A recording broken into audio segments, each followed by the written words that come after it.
Witajcie. Ostatnio w prasie pojawiły się zaskakujące informacje o tym, że nie będzie można wybudować żadnego mieszkania, czy to przez dewelopera, czy przez osobę indywidualną, jeżeli odległość od szkoły będzie zbyt duża. I niektórzy się śmieją teraz, że ta odległość nie może przekraczać 1500 metrów w miastach, a 3000 metrów poza miastami i to w ogóle jest liczona ta odległość jako droga dojścia ogólnodostępną trasą dla pieszych od granicy działki do budynku szkoły podstawowej. Czyli jeżeli taka droga jest jakimś zygzakiem prowadzi, no to odległość w linii prostej jest nawet mniejsza niż 1,5 kilometra i to nie będzie można budować. A jaka jest prawda? Czy to nie jest totalna bzdura, a może coś w tym jest? Może liczy się też odległość od parku. O tym będzie w tej audycji, a jeżeli interesuje Ciebie rynek nieruchomości, trendy, zmiany w prawie, no to subskrybuj nasz kanał, pisz nam w komentarzach, co w ogóle sądzisz o rynku nieruchomości na swoim terenie, podawaj lokalizację, zapraszam do wspierania nas na serwisie Patronite oraz na serwisie YouTube. Wspierający zawsze dostają więcej. Zobaczcie sobie playlistę dla wspierających. No i przypominam, że na stronie symen24.pl znajduje się nasz vlog, w którym jest wiele audycji i wiele danych statystycznych o rynku nieruchomości, nawet takich, których po prostu nie zmieściliśmy na kanale YouTube. Są tam też kursy obrotu nieruchomościami. No i właśnie przejdźmy do tego, czy to jest sensacja. Po pierwsze, ten przepis znajduje się w ustawie o planowaniu przestrzennym i został wprowadzony zmianą tej ustawy, która została uchwalona w 2023 roku. To tak dawno ten przepis wszedł, no a teraz zrobiło się głośno, no bo niby zbliża się termin, kiedy mają być uchwalone te plany ogólne i jak nie będzie planów ogólnych, to niektórzy twierdzą, nie będzie się można budować, co jest kolejną bzdurą. Więc powiedzmy sobie po kolei. Tak, mają wejść w życie plany ogólne i ten przepis znajduje się w planach ogólnych. Plany ogólne nie wyłączają obecnie istniejących miejscowych planów zagospodarowania przestrzennego. Nie, te plany miejscowe nie stracą ważności z powodu uchwalenia planu ogólnego, więc jeżeli jakiś teren jest objęty tym miejscowym planem zagospodarowania przestrzennego, no to w ogóle go ta zmiana nie dotyczy. Natomiast wejście planów ogólnych będzie wiązało się również z tym, że nie będzie można wydawać decyzji o warunkach zabudowy na tereny, które nie są objęte planem ogólnym. Od razu też wyjaśniam, bo takie pytania były na naszym kanale. Jeżeli Twój teren jest objęty miejscowym planem zagospodarowania przestrzennego, to nie musisz uzyskiwać decyzji o warunkach zabudowy, dlatego że ta decyzja o warunkach zabudowy jest wydawana tylko w odniesieniu do terenów, na których nie obowiązuje ten miejscowy plan zagospodarowania przestrzennego. I prawdą jest, że obecnie, czy też do niedawna, była spora dowolność w wydawaniu tych decyzji o warunkach zabudowy, a zgodnie z obowiązującym prawem po 1 stycznia, czy też od 1 stycznia 2026, jeżeli nie będzie planu ogólnego, to nie będzie można wydać takiej decyzji oraz nie będzie można wydać takiej decyzji o warunkach zabudowy, jeżeli w tym planie ogólnym, który będzie, dany teren nie będzie przewidywany pod zabudowę. O, tyle to jest ograniczeń. Teraz się mówi, że gminy nie nadążają, więc trzeba opóźnić wejście tych planów ogólnych, co zresztą, szczerze mówiąc, kilka razy już na tym kanale mówiliśmy, że jak zwykle spodziewamy się, że gminy znajdą powód, żeby narzekać, że czegoś nie zdążyły uchwalić i teraz będą prosiły o przedłużenie wejścia w życie, opóźnienie wejścia w życie tej ustawy. Okej, no dobrze, ale co jest z tymi 3000 metrów?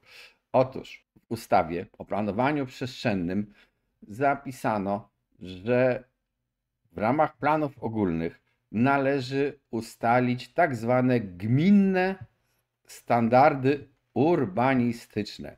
I w ramach tych gminnych standardów urbanistycznych można, to nie jest obligatoryjne, można uchwalić również gminne standardy dostępności infrastruktury społecznej. Podkreślam, to nie jest obowiązkowe. Gminne standardy dostępności mogą być uchwalone. Oprócz tego, te gminne standardy dostępności do tej infrastruktury społecznej, one się odnoszą do dostępności do szkoły podstawowej i też do terenów takich, nazwijmy to, zielonych, zieleni publicznej, odległość i powierzchnia tych terenów. I w ustawie jest wręcz napisane, że są jakieś odległości, te na przykład, o których wspomniałem na początku tego filmu, ale gmina może zmienić te odległości w sposób dowolny. Więc o co ten hałas? Czy ci, którzy tak hałasują, tak podnoszą ten temat, rozgrzewają ten temat w tej chwili, uważają, że w gminie radni są jacyś nieprzytomni i nie wiedzą, co uchwalają? Czy radni w gminie będą uchwalali standardy, które są przeciwko rozwojowi tej gminy? Można tak założyć, ale dla mnie to byłoby dziwne.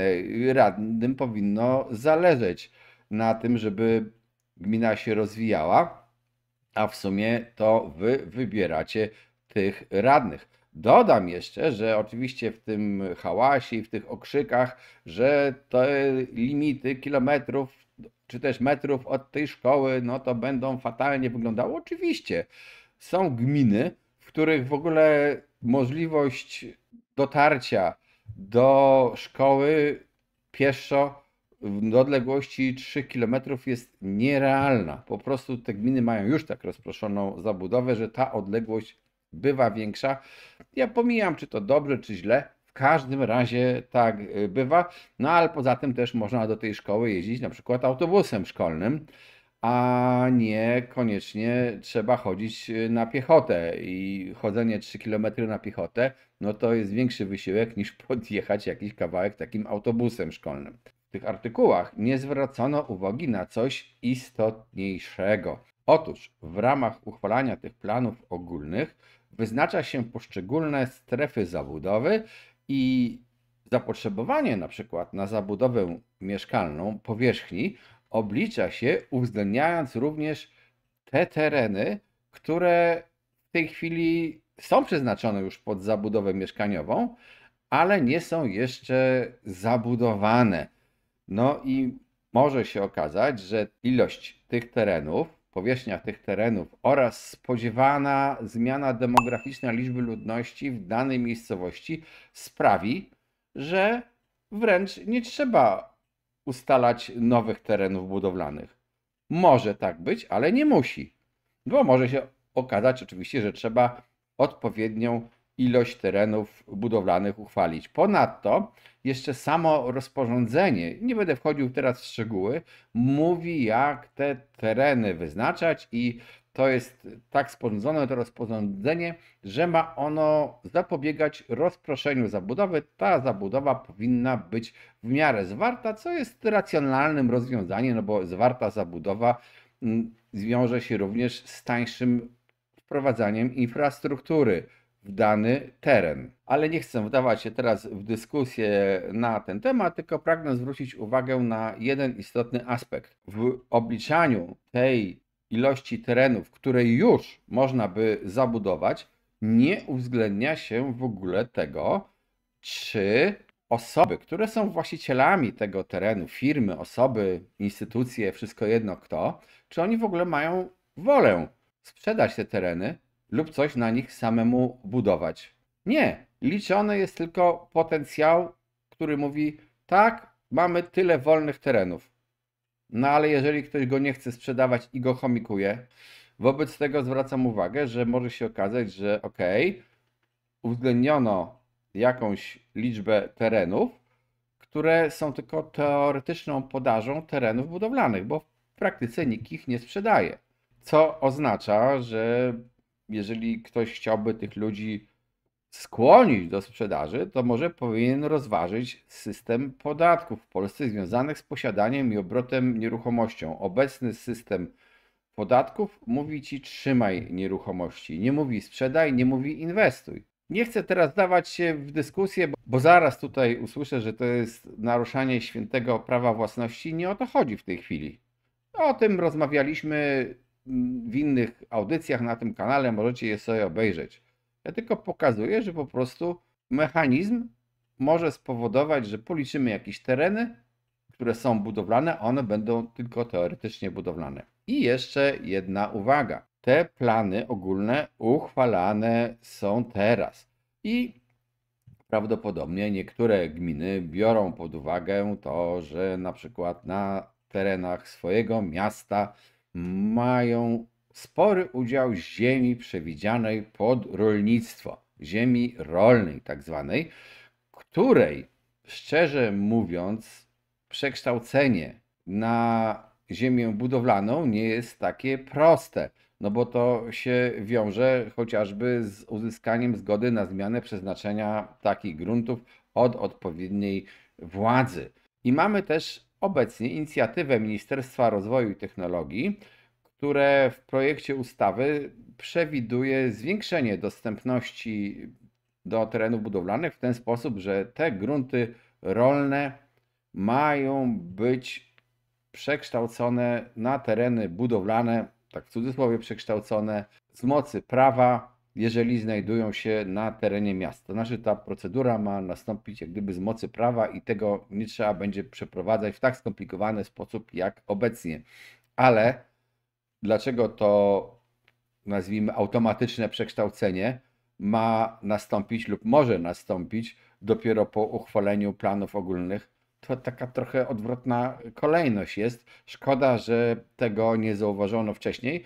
I ja też od razu podkreślę, że jeżeli ktoś będzie chciał krytykować jedną czy drugą władzę, to niech się zastanowi, bo tak naprawdę za planowanie przestrzenne odpowiadają wszystkie władze, które w Polsce rządziły od wielu, wielu lat. Ustawa o planowaniu przestrzennym jest ustawą z 2003 roku. Wcześniej była jakaś inna, ale jest ta obecna ustawa, to jest ustawa z 2003 roku i wiele różnych opcji uczestniczyło w uchwalaniu tej ustawy, uchwalaniu czy też wprowadzaniu rozporządzeń, zmienianiu ustawy, zmienianiu rozporządzeń. Więc tutaj nie ma możliwości powiedzieć, że akurat jedna opcja jest winna. Nie.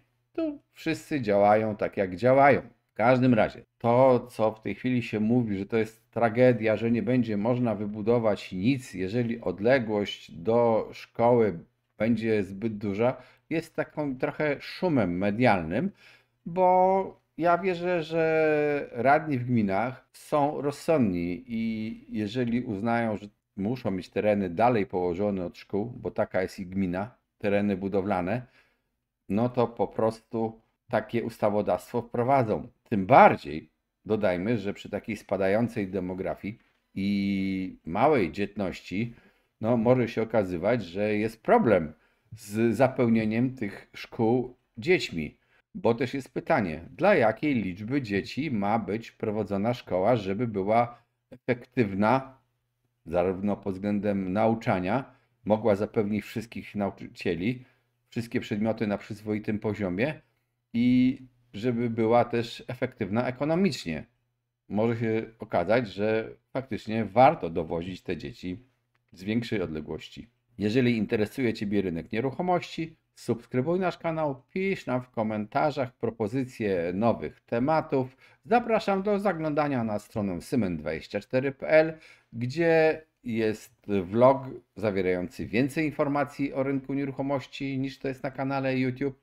No i też zachęcam do wspierania nas w serwisie Patronite. Wszystkim patronom dziękuję oraz do wspierania nas na kanale YouTube. Cześć, trzymajcie się.